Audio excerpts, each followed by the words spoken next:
And we're live.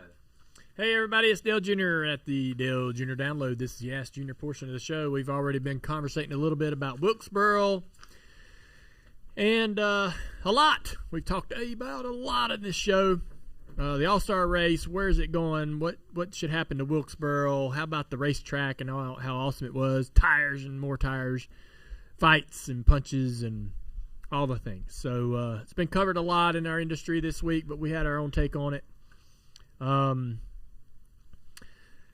of the biggest, one of the biggest debates is did Stenhouse telegraph his punch?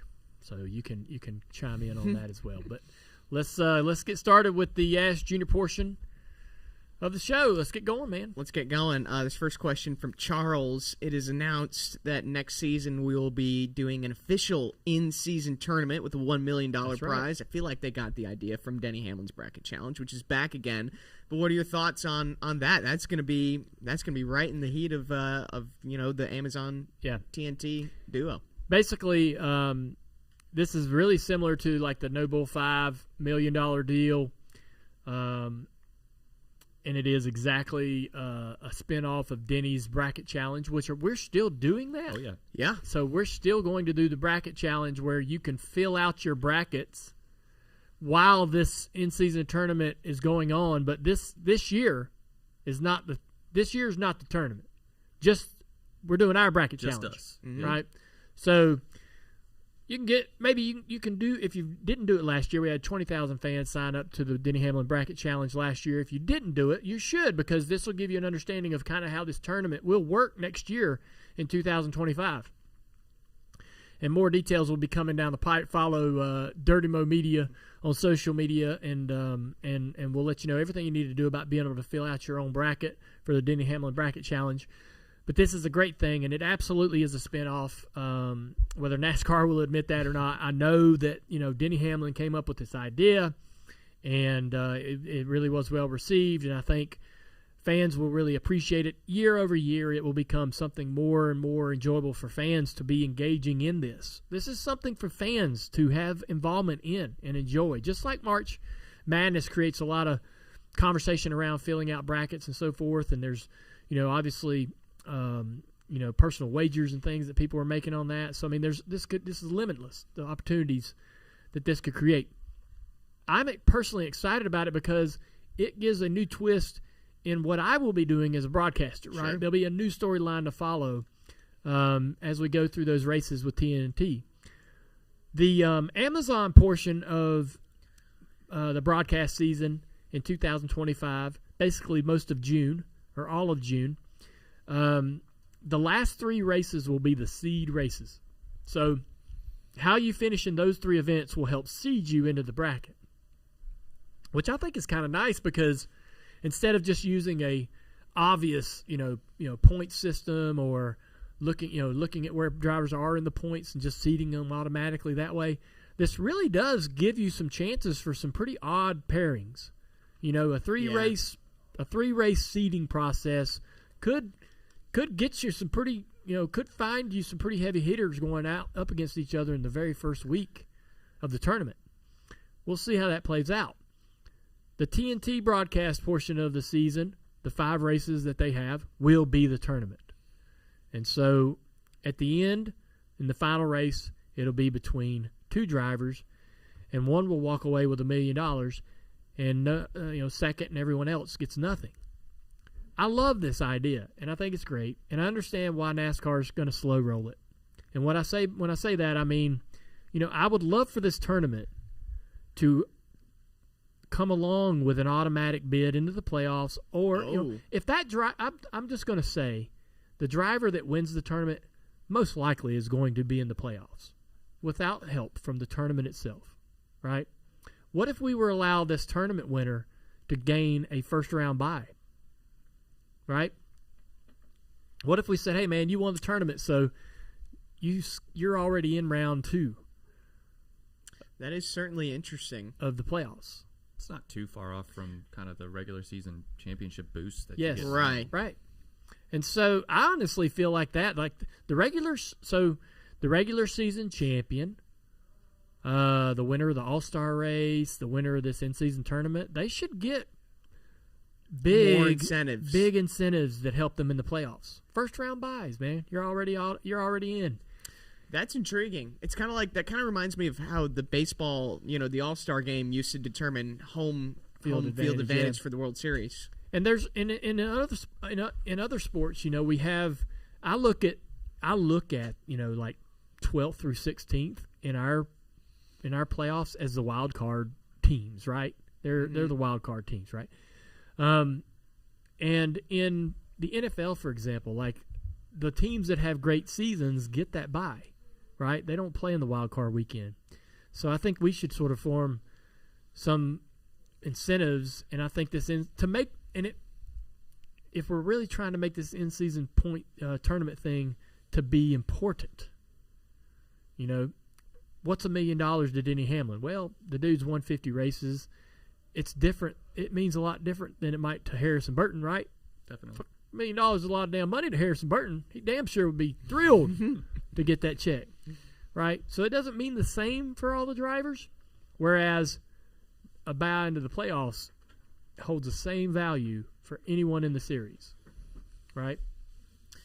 You mentioned we can't. I'm sorry, we can't. Go ahead. We're beyond. I feel like we're somewhere beyond this sort of realm of being able to get not only drivers but our fans excited about monetary prize. Sure. Right? It just doesn't have the same.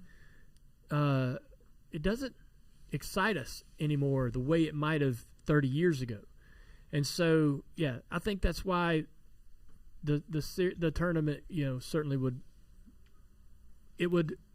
hold more weight and be more entertaining and more crucial and more closely watched and scrutinized and covered if it really impacted the season. Mm-hmm. Yeah. Next question. Let's go. We're going to talk about this one, the whole Ask Junior segment. Yes. This next question is coming from Mary. The Saturday race was just completely rained out. People were saying that was like the worst weather they've ever seen. Yeah. What's the worst rain delay or weather delay that you've had to sit through? That was it. That one. Oh, you were there. Yeah. Oh, dang. Oh, I didn't know that. I wasn't sure if we were in a tornado. I mean, the rain was sideways, tents and everything that was not held down was flying around and getting destroyed. Oh, Covers. man. The cover on that 77 truck blew off almost entirely. Yeah. And they were up in the pit box, and I was watching them. I'm like, man. Where were you at? I was across in the grandstands. Okay. And so I was watching them. I'm like, their cover's blowing off the truck. They ain't going to come down and do it. I mean, even if it is driving rain. Yeah. Right? You can't let the electronics and the air cleaner and everything get full of water. And, I mean, it's a ton of freaking water coming in. And so, track did a good job. They had all that water down there in turn one.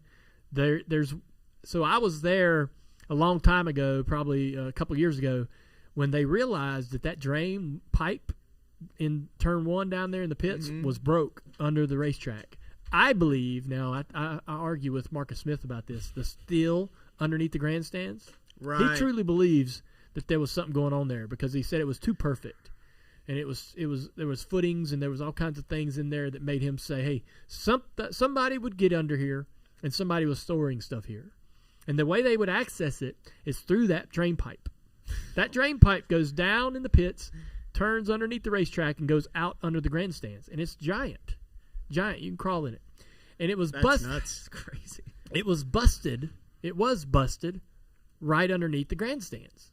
And he said that's how they could access that still that we saw. Right. Yeah. And I believe, now he thinks, they crawl in the drain, bust the pipe, and then they create the steel somehow, right? Mm-hmm.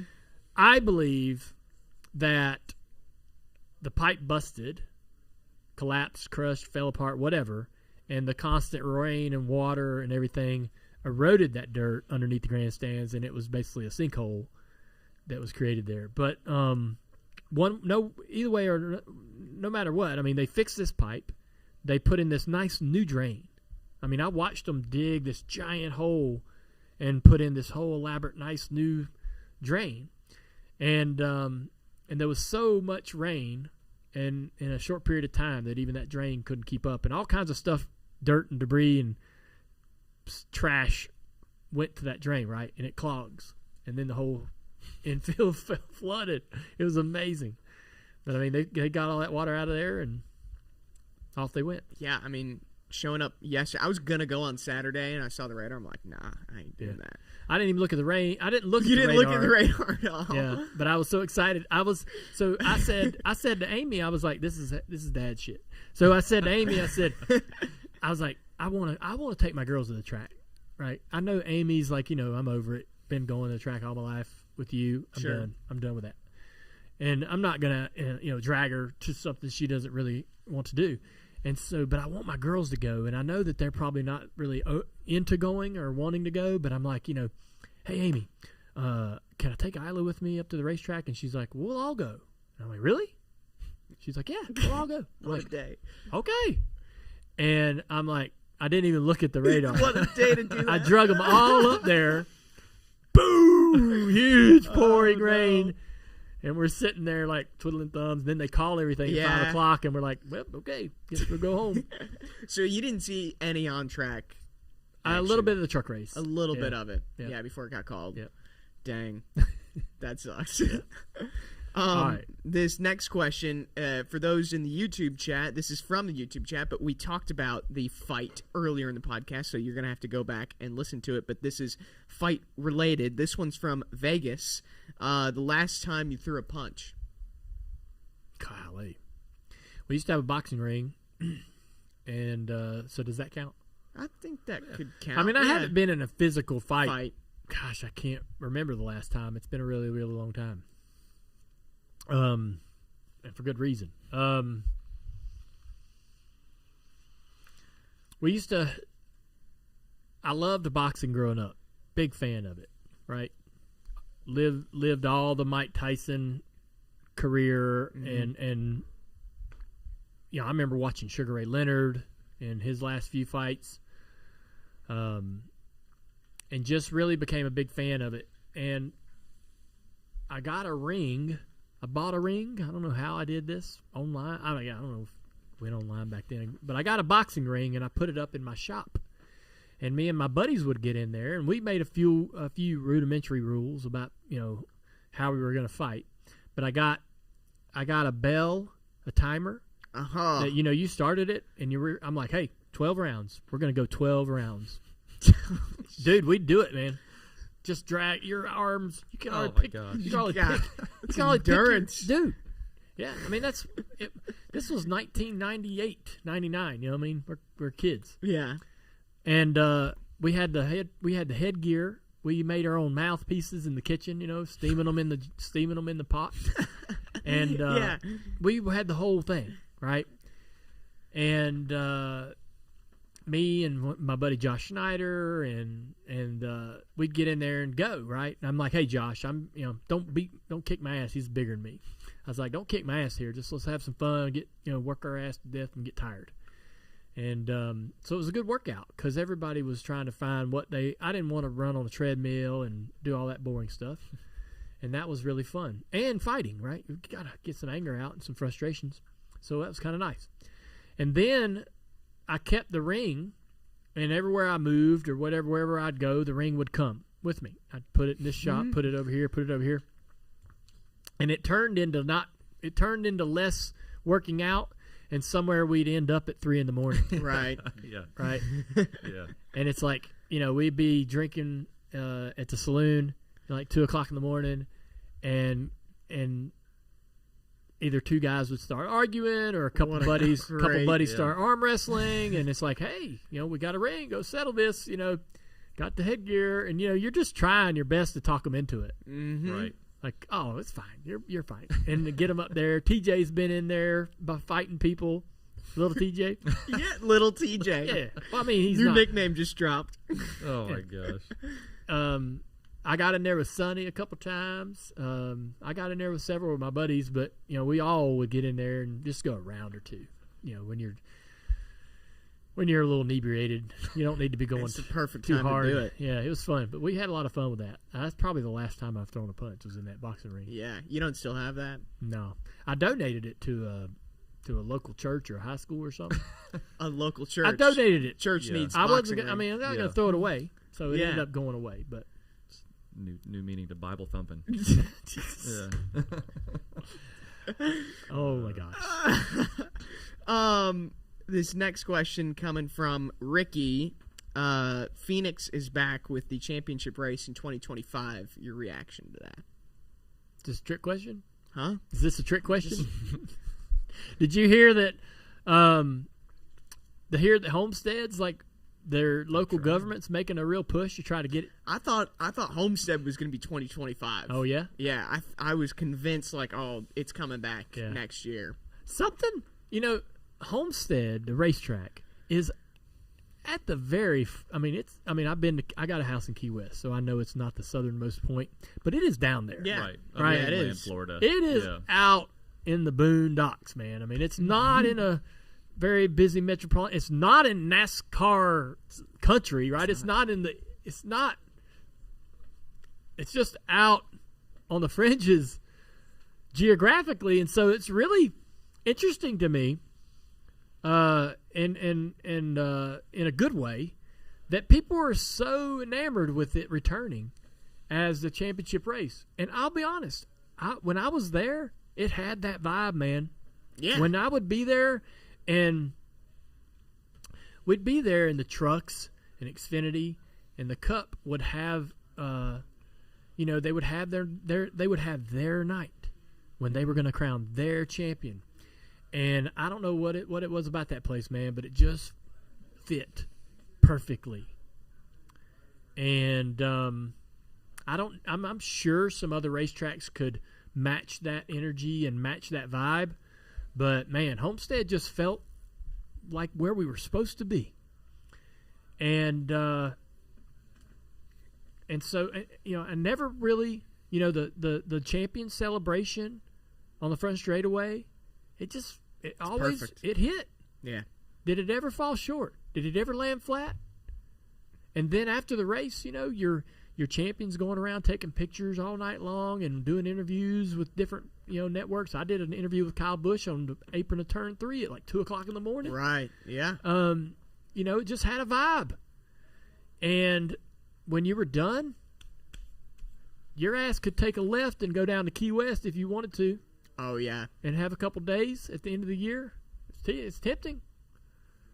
When you're done with Phoenix, you're like, only place I'm going is the freaking airport. Get my ass back to Charlotte or wherever you're from, right? Look, Phoenix